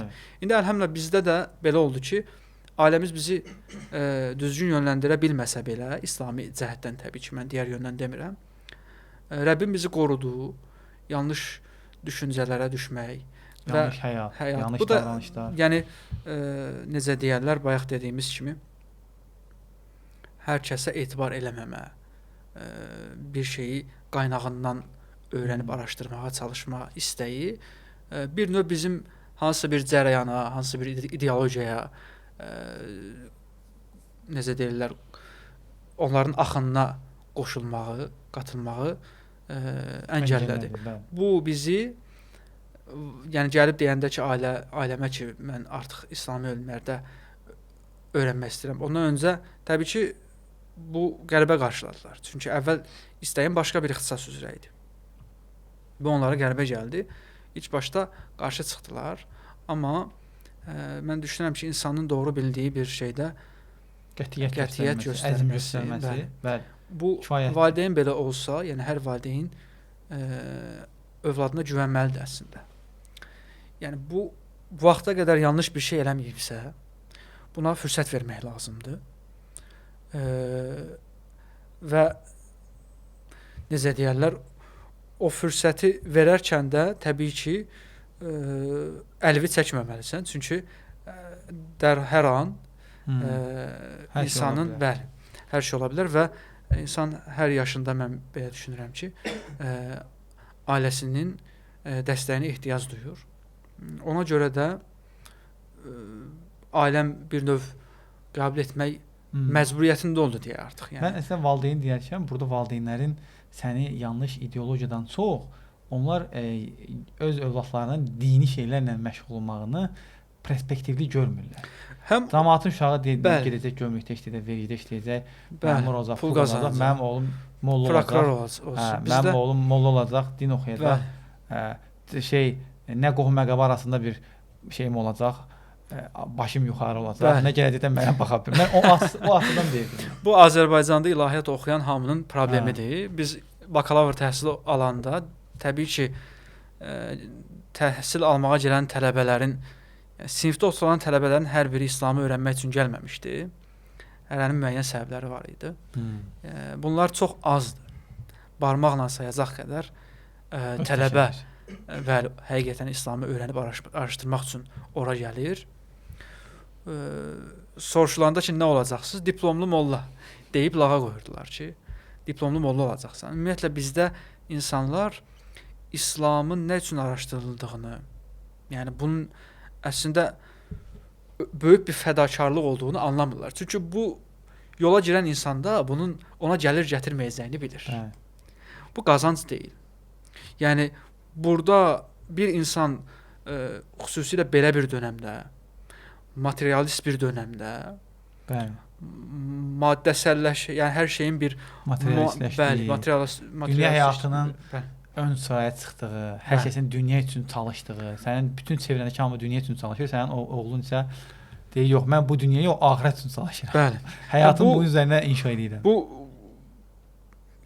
əslində bir növ xəstəlik kimi qarşılanır. Mən deyərdim ki, mən öz həyatımda müşahidə etdiyim, yəni bu adam ağlını itiribdir artıq. Bu yaşında belə şeylər düşünür.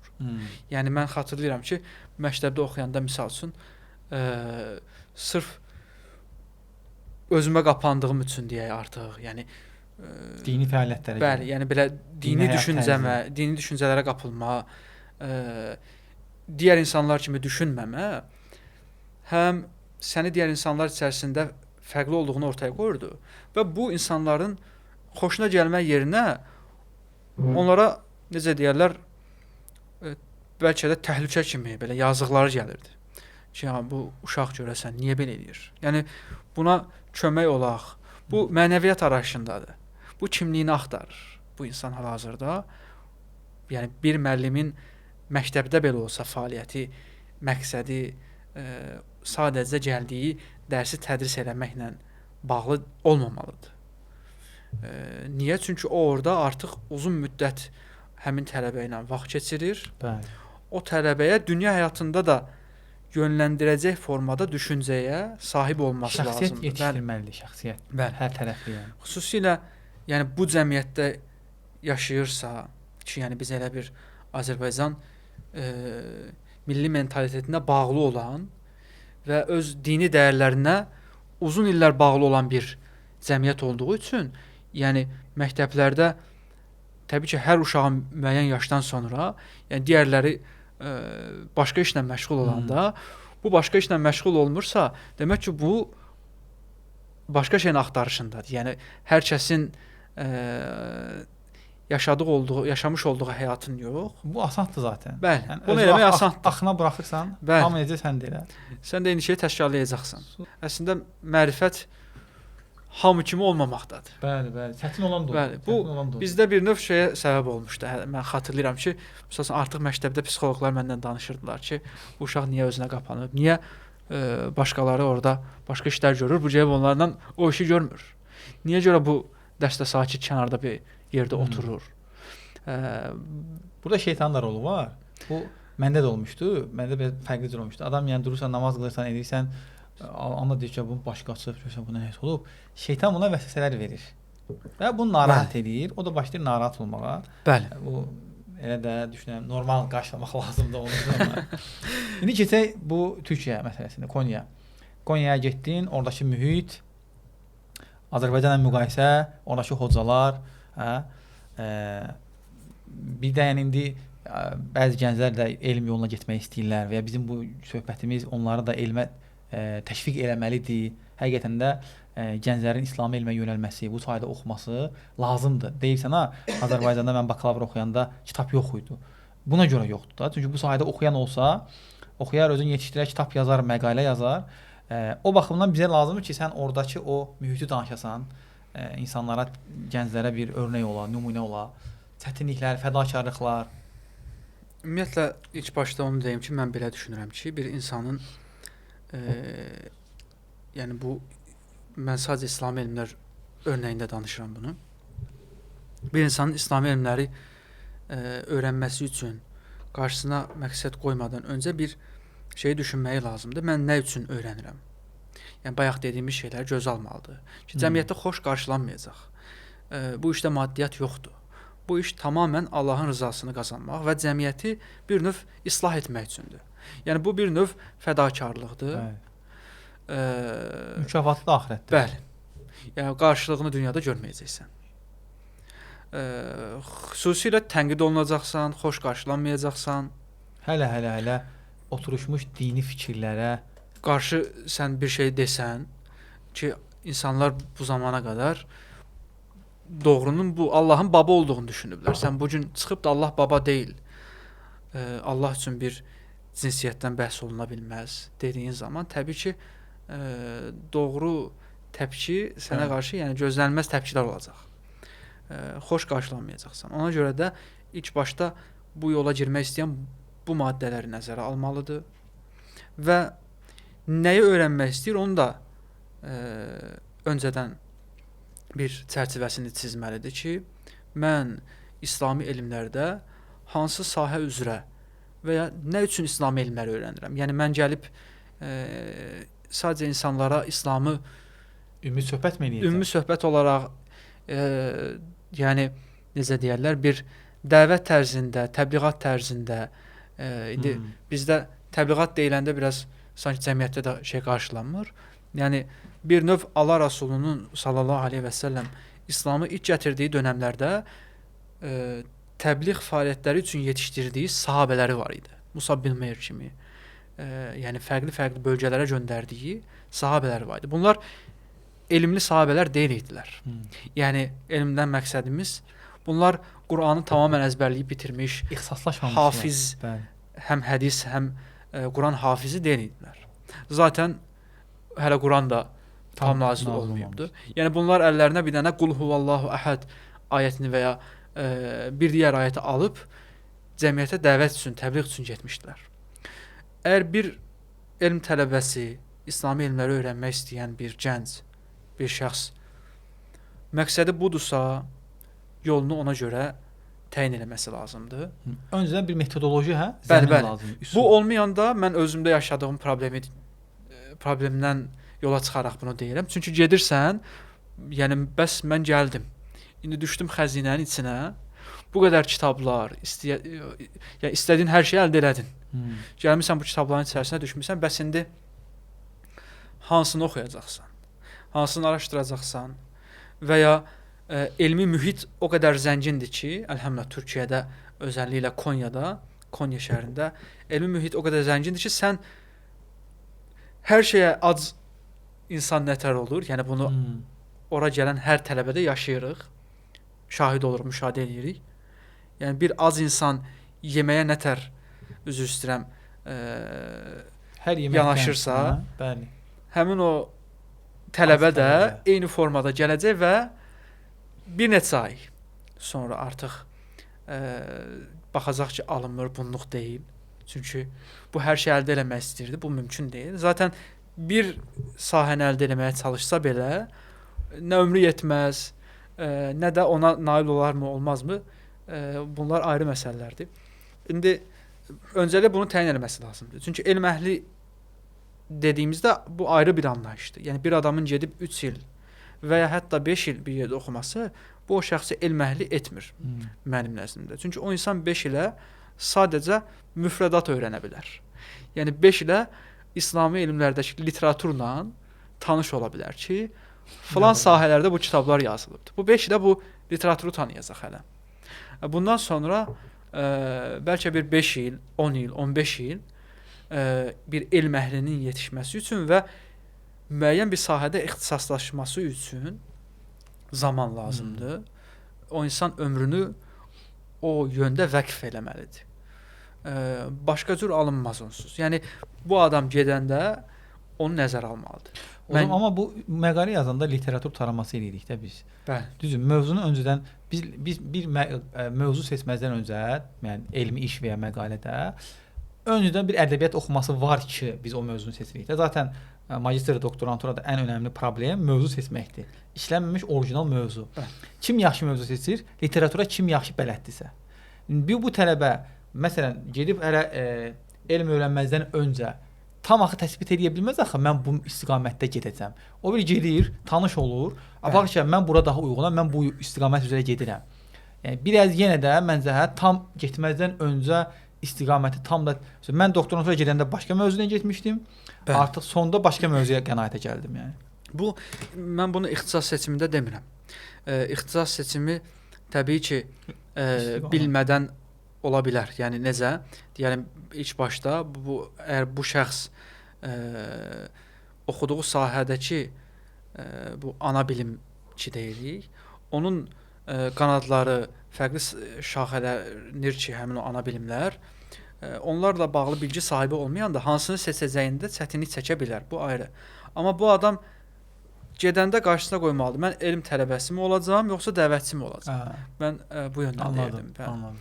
Yəni əgər elm tələbəsi olacaqsa ki ona ayrı məsləhətlər olunmalıdır. Ayrı təcrübələr onunla bölüşülməlidir və ona ayrı bir proqram tətbiq olunmalıdır. Yox, əgər dəvətçi olacaqsa, onun məqsədi gedib sadəcə insanlara Qur'anı açıb oxuyub anlada biləcək səviyyədə. Və Allah Rəsulunun siyər dediyimiz həyatı ilə bağlı olan səhnələri gəlib yaşadığı cəmiyyətdə uyğunlaşdıraraq necə deyərlər, cəmiyyətə təqdim etmək. Yəni bu ayrı bir sahədir. Bunun üçün çox təbii ki, uzun illər tələb olunmur. Amma biraz bədii əsər oxuyasın. Bəli, biraz orada bəlagat, müəyyən ona ayrı bir şabət, bu yöndə proqramlar təyin olunmalıdır. Dəvətçinin məncə ən önəmli özəlliyi təqvadır. Çünki o insanlara təsir eləməlidir. Bəli. İnformasiya yox, ötməkdən söhbət getmir. Təsir eləməlidir ki, onlar özlərini islah edə bilsinlər. Dolayısıyla dəvətçinin sanki ən önəmli amili onun mənəvi üstünlüyüdür. Halal yeməkdir, harama halala diqqət etməkdir, təqvadır. Ondan sonra da biraz xitabət məsələsi var burada. Və mən deyərdim ki, Konya bir dəvətçinin yetişməsi üçün əlverişli mühitə sahibdir. Yəni bu az öncə dediyiniz şeylər, bu halal yemək, halal qazanc. Yəni bunu necə deyirlər, Konyada yaşlı birindən belə heç o adam getsin, o mühitdə yaşasın, müəyyən şeylər ən azından öyrənəcək. Yəni İslami elmlər öyrənməsə. Misal üçün gedib bir yaşlı bir dayının qapısını zilini 3 dəfədən artıq basanda görəcək o əlində sopa ilə çıxanda öyrənəcək ki, cəmaatı 3 dəfədən artıq narahat eləmək olmaz. Örf halına gəlib artıq. Müəyyən məsələlər ki var, artıq o cəmiyyətdə oturubdu. Bizdə təəssüf ki, işğal bizdə o şeylərin aradan qalxmağına səbəb oldu. Ən azından bir dəvətçi olmaq istəyən biri gəlib o cəmiyyətdə. O cür mən sadəcə Konyada olduğum üçün mən oranın örnəyini verirəm. Təbii ki, daha gözəl yerlər var, daha bəlkə də mənəviyyatlı yerlər var. Yəni bir tələbənin, daha doğrusu bir dəvətçinin mənəviyyatın yaşandığı yerlərə xüsusilə getməsi, oradan o mühitə alıb yaşadığı cəmiyyətə gətirilməsi daha önəmlidir. Çünki bəzən insanlara elmdən çox ilk başda yaşantı önəmlidir. Çünki zaten mən belə düşünürəm ki, elm əhlinin cəmiyyət içərisində çıxıb təbliğatı çətin olur. Çünki elm əhli, elmlə məşğul olan insanlar bir müddət sonra insanlarla ünsiyyətdə çətinlik çəkirlər, problem yaşayırlar. Danışmaları, ifadə tərzləri, özlərini izah eləməsi. Yəni bu insan beyni dolu bir zəngin xəzinəyə çevrilsə belə, o insanlar bir müddət sonra özlərindəki o zənginliyi çölə yansıda bilmirlər. Yəni onlardan onu çəkib alan birilərinə ehtiyac olur artıq ki, kimsə gedib onun yanında otursun, ondan elm alsın ki, o xəzinəni ondan əldə eləsin, o bilgini. Amma dəvətçi olmaq üçün buna ehtiyac yoxdur. Yəni bir dəvətçi cəmiyyətdə daha açıq, rahat, sərbəst danışmaq qabiliyyətinə sahib olan biri olmalıdır. Yəni bir alim, biz bunu müşahidə edirik. Yəni bəzən alimləri insanlara açıq bir toplantıya və ya bir məclisə dəvət eləyirlər. O alim ora gəlir, cəmaatı yuxu tutur, əsnəməyə başlayırlar yəni. Niyə? Çünki o auditoriya doğru auditoriya deyil də. Bəli. Alimin auditoriyası elm əhlidir. Bəli. Yəni alim çıxar elm tələbələrinin qabağında onlarla ünsiyyət qurar, danışar. Bəli. Eynən. Tamam hocam, indi sən ailə ilə orada qalırsan, 2 övladın var, maşallah. Bəli. Allah qorusun. Alparslan və Davud, maşallah, Allah qorusun. Allah razı olsun. Yəni elm tələbəsi və məişət. Özəllə xaricdə. Bəli. Ölkə içində yox, xaricdə. Ən əsas məsələ. Yəni burada həm dolanışıq var, həm uşaqlar aid. Çünki sənin ailə ilə münasibətin var da. Sən nə qədər çöldə elm tələbəsi olsan da evdə atasan. Tamam. Bəziləri deyir ki, evlənmə öncə elm tələbəsi ol, özü yetişir sonra evlən. Belə deyənlər də var. Bəli. Bəziləri deyir yox, məişət dərdin həll elə sonra get elm dalınca. Bunlar. Bir də sən öncədən də bir ticarətlə məşğul olmusan. Bəli. Bunları bir toparlayaq. Burada da ibrətli nüanslar var. Mən üzr istəyirəm. Yəni mən elm almağa getmədən öncə evli idim artıq. Yəni Türkiyəyə təhsil üçün getmədən öncə Azərbaycanda bakalavr bitirib son siniflərində bitirməyə yaxın artıq ailə qurmuşdum. Üzr istəyərək söyləyirəm. O arada mənim dediyiniz kimi ticarətlə məşğul oldum. Mən universitetin artıq 3-cü kursundan sonra ticarətlə məşğul oldum.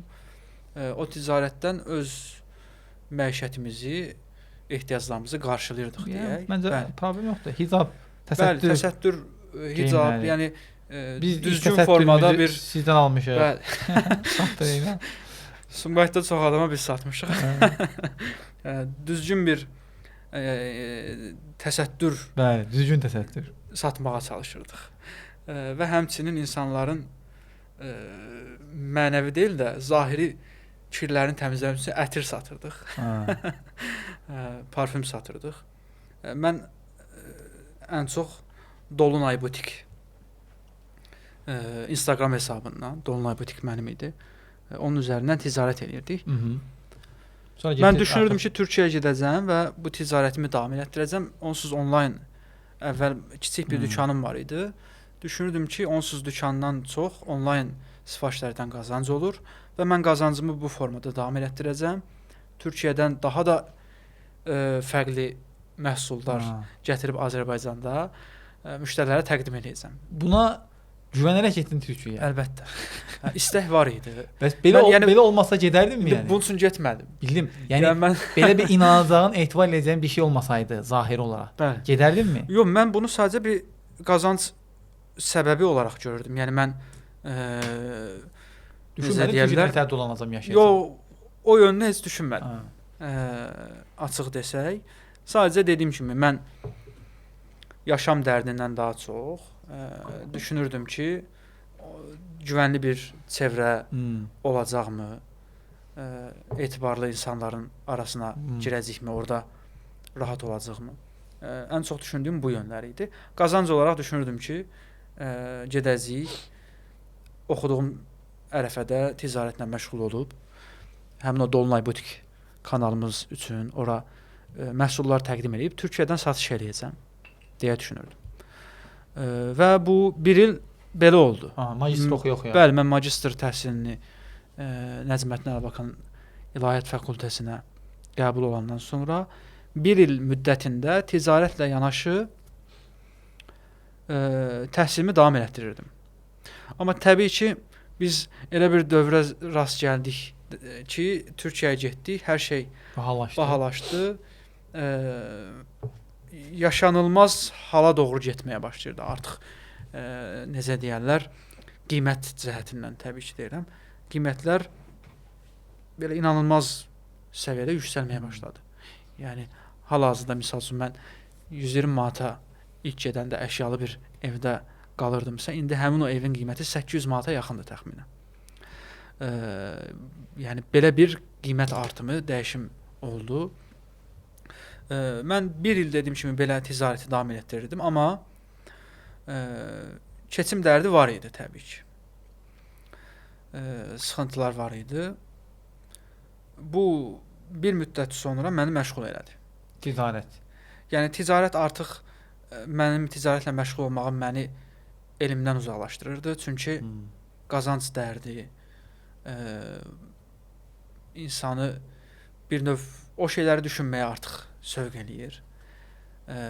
Yəni məhsul arxasına düşürsən, onu almağa çalışmaq, çatdımı, çatmadımı göndərmək və s. Zehin olaraq. Ən çox zehniyyət zaten. Çünki elm də zaten zehni məşğul etdiyi üçün. Qısqanclıq deyil elm, bu ikisi bəli. Deyirsən elm üçün hər şeyini versən, o sənə özündən sadəcə bir parça verər, kiçik bir hissə verər. İndi həqiqətən də elədir. Mən artıq bütün bu çətinliklər, o bir il içərisində yaşadığım çətinliklər məndə bir müddət sonra şeyə səbəb oldu. Ki, ya getmək. Hələ magistri bitirməmişdin. Hələ magistri bitirməmişdim. Yəni artıq dərs dönəmi bitdi. İndi tez dönəminə başlayırıq. Tezi gedib Azərbaycanda yazmaq, tezisimi gedib Azərbaycanda yazmaq və artıq orada iş tapıb işləmək, fəaliyyətlərinə orada məşğul olmaq. Belə bu da hər kira vaxtı bu gəlirdi. Yəni hər kiranı ödəmə zamanı gələndə belə düşüncələr bir neçə dəfə gəlməyə başlamışdı. Yəni bundan öncə düşünmürdüm. Niyə? Çünki onu düşünməklə məşğul eləyir. İnsanı oxumaqdan geri qoyur.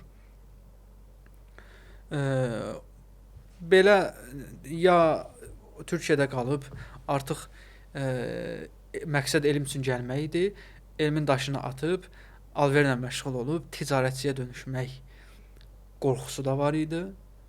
Çünki ailə məişət ehtiyacları bir müddət sonra insanı ona sövq eləyir. Bu qorxu, bu düşüncələr məni necə deyirlər, bir müddət düşündürdü. Ki artıq hazırlaş, 3-5 dənə də kitab götür, gedərsən, orada oxumağa davam edərsən, tezisini yazarsan, insanlara da orada faydalı olmağa çalışarsan, bu qədəri bəsdir. Yəni mən bunları öz içimdə düşünürəm. O bəzən olur belə bəzi kitablarda alimlərin öz nəfsi ilə danışıqları, elm əhlinin şeytanla danışıqları təsvir olunur, bəzən yazılır. Mən bu vaxta qədər onu anlamamışdım. Məsələn, o düşüncələr məni artıq elm yolundan uzaqlaşdırmağa doğru bəlkə də aparacaq idi. Mən həyatımda ilk dəfə bir necə deyirlər, içimdən gələn bir səsi sanki qulağıma gəlirmiş kimi artıq buna şeytanın vəsvəsəsi deyək bəlkə də. Yəni bu qədər bəsdir. Halbuki bu dediyim kimi kira dövründə eynilə o günlərdən birində idi. Artıq bu qədər bəsdir. Götür bunları da sən ailə sahibisən, ailə başçısısan. Sən ailəni ehtiyaclarını qarşılamağın lazımdır. Üstəlik uşaq falan. Çıx get yəni. Zehnimdə bu düşüncələr gedərkən dedim ki, bu zehnimdə gedir, amma mən bunu qulağımdan mənə biri deyirmiş kimi.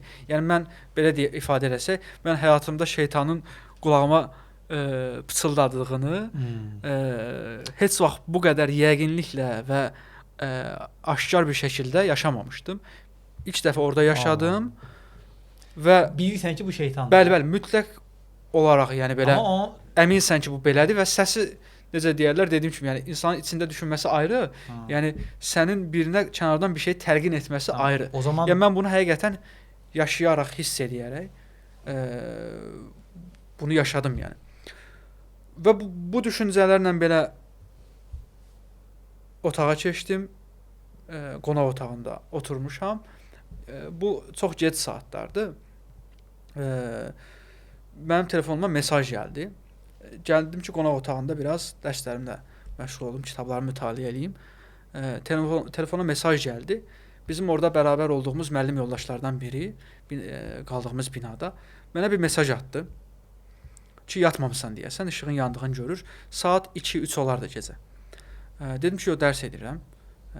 Dedi ki, bir balkona çıxa bilərsənmi? Bir də soyuq vaxtlar idi. Bir əmanət var dedi. Mən də balkona çıxdım. O papağın içinə başından papağı çıxartdı. Bir zərf qoydu. Yuxarıya balkona mənə tərəf atdı. Mən o zərfi götürdüm, açdım. Mənim kiramın birəbir eyni məbləği idi. Dedi ki, bir nəfər verdi, ehtiyacı olan bir tələbəyə verərsən dedi. Mən ondan sonra artıq özlüyümdə qərar verdim ki, mənim belə bir düşüncələrə qapılmağım xəyanətdir.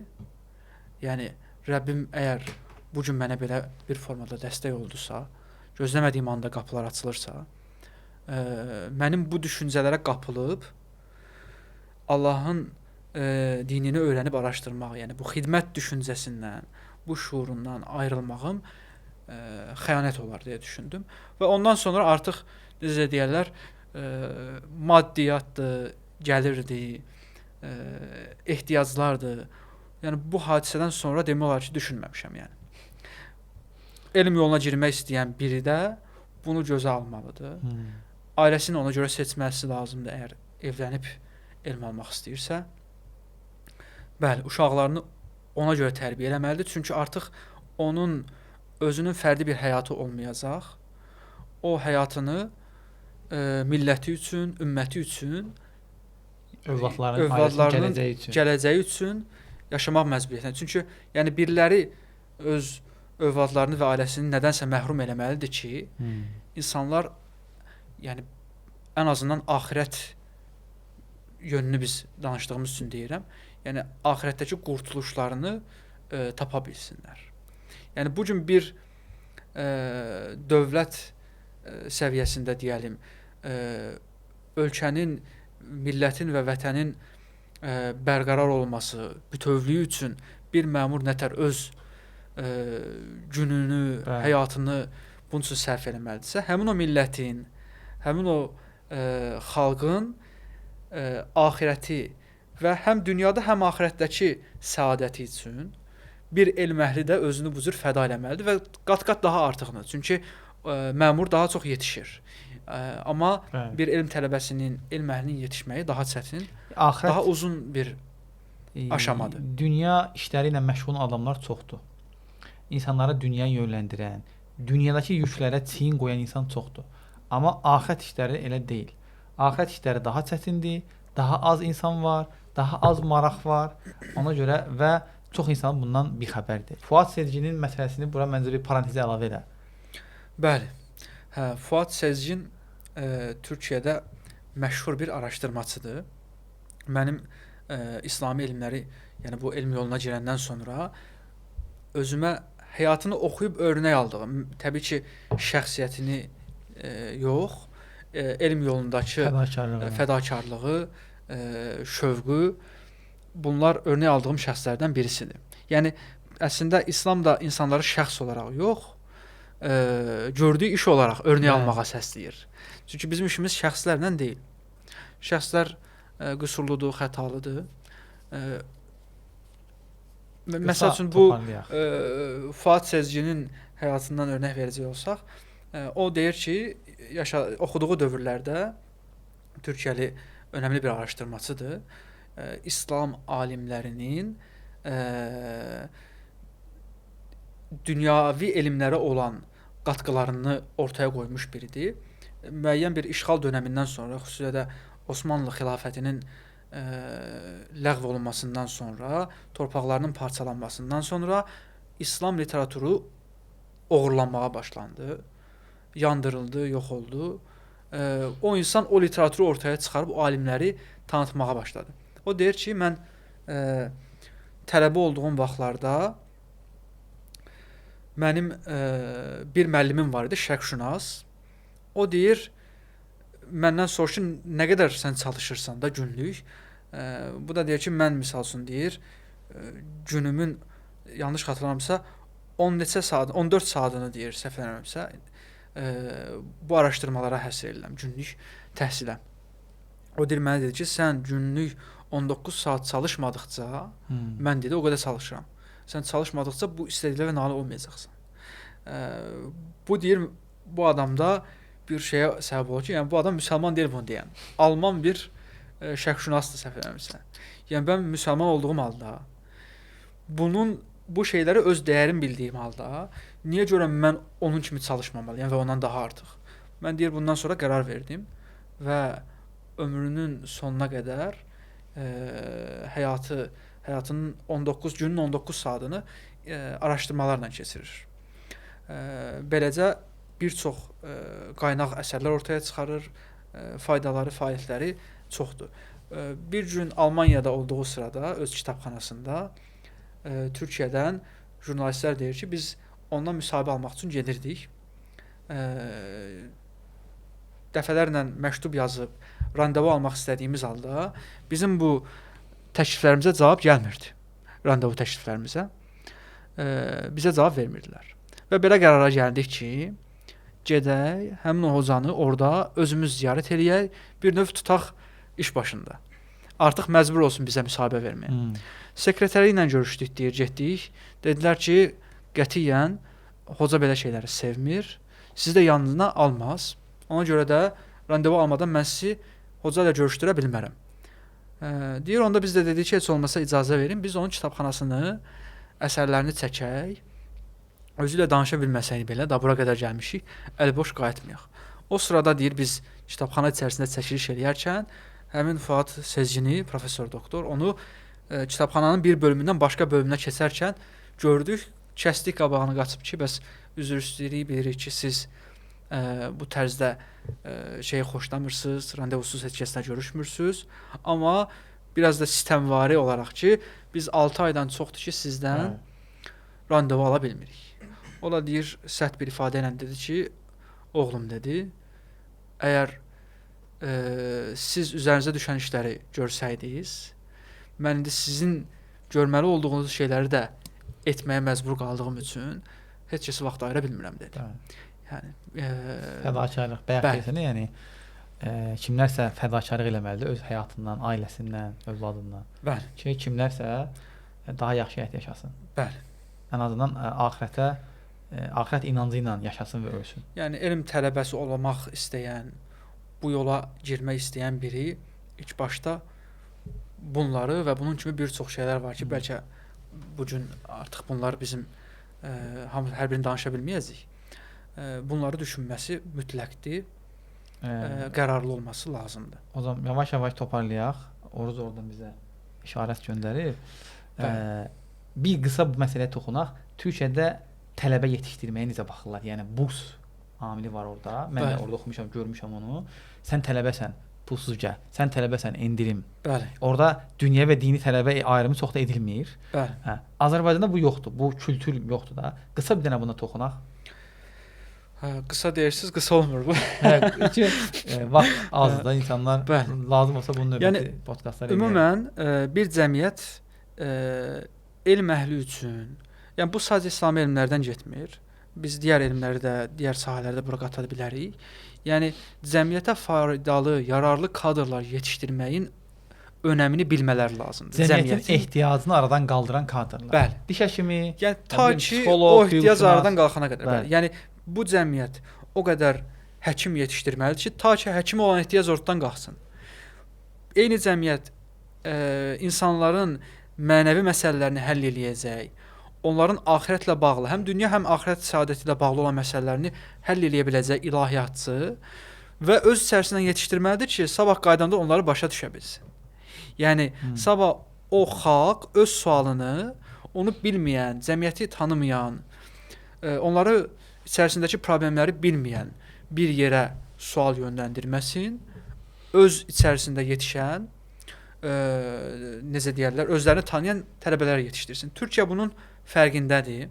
Ümumiyyətlə Türkiyədəki vəqf anlayışı ta əsrlərə dayanır. Onlar hələ də bunu davam etdirirlər müəyyən qədər. Yəni orada evlənən qızlara cəhiz verən vəqf, heyvanlara yardım edən vəqflər var. Küçə heyvanlarını yemləyən vəqflər var. Sonra necə deyirlər? Hər ehtiyaca bir vəqf. Hər ehtiyaca bir vəqf var və tələbə yetişdirən vəqflər var. Yəni elə əslində düşünürəm ki, bizim cəmiyyətdə də, Azərbaycanda da belə vəqflərə, quruluşlara ehtiyac var ki, xalq özü üçün öz necə deyərlər, özü üçün gənclər faydalı insanlar yetişdirsin. Bəli. Vəqf deyərkən burada illaki bir qurum şərt deyil, fikir. Bəli. Ona mindset deyirlər. Yəni bizim insanlarda elə bir fikir olsun ki, hə, bax biz təbii ki, İslamdan danışırıq da burada. Dünyanın ən böyük ehtiyacı axirət məsələsidir. Yəni nəinki burada həkim, hüquqşünas, fani bir bədəndə çürüyüb ölüb gedəcək. Amma əbədi bir axirətdən söhbət gedir. Və bu əbədi axirət məsələsində bizə 5-10 dənə hoca yox. Nə qədər hoca olsa, nə qədər elm tələbi olsa bu belə azdır. Hələ indiki dövrdə. Və bu adam düşünməlidir ki, mənim axirətim təhlükədədir. Mənim ailəm, mənim övladlarım təhlükədədir. Və mənim yaşadığım cəmiyyət bizə İslamı kim aşılayacaq? Yəni mənəvi problemlər yaşayır. Hal-hazırda xalqın içərisində olduğu dünyada onun kimi yəni sosial və mənəvi problemlər yaşayır. Ana uşağın gətirir ki, hocam, ata-ana dindar deyil ha. Valla bu uşağı biz başa çıxa bilmədik. Bəli. Buna bir şeylər öyrətdəsən. Amma təbii ki, inanclı bir ailə, ata-ana fikirləşir ki, mənim axirətim, sonra mənim övladlarım bəs. Tamam, bunları buna kim öyrədəcək bizə? Hoca lazımdır, elm əhli lazımdır. Hanı elm əhli? Yəni bizdə ruhani deyirlər. Bu əslində gözəl bir ifadədir. İnsanın ruh halı ilə məşğul olan bir elm adamı deyək artıq. Ruhani. Yəni bu əslində gözəl bir ifadədir. Yəni bu cəmiyyət özünə nətər ki, psixoloqlar, həkimlər, təbiblər, inşaat mühəndisləri hər sahədə ehtiyac duyduğu kadrlar yetişdirməyə məcburdursa, eyni formada daha çox, daha çox hətta. Niyə görə? Çünki ruh halı düzgün olmayan həkim səni maddiyyat olaraq görəcək ki, bu gün biz cəmiyyətdə bu Bəli. problemi yaşayırıq Bütün sektorlar. bütün sektorlarda xalq da bundan narazıdır.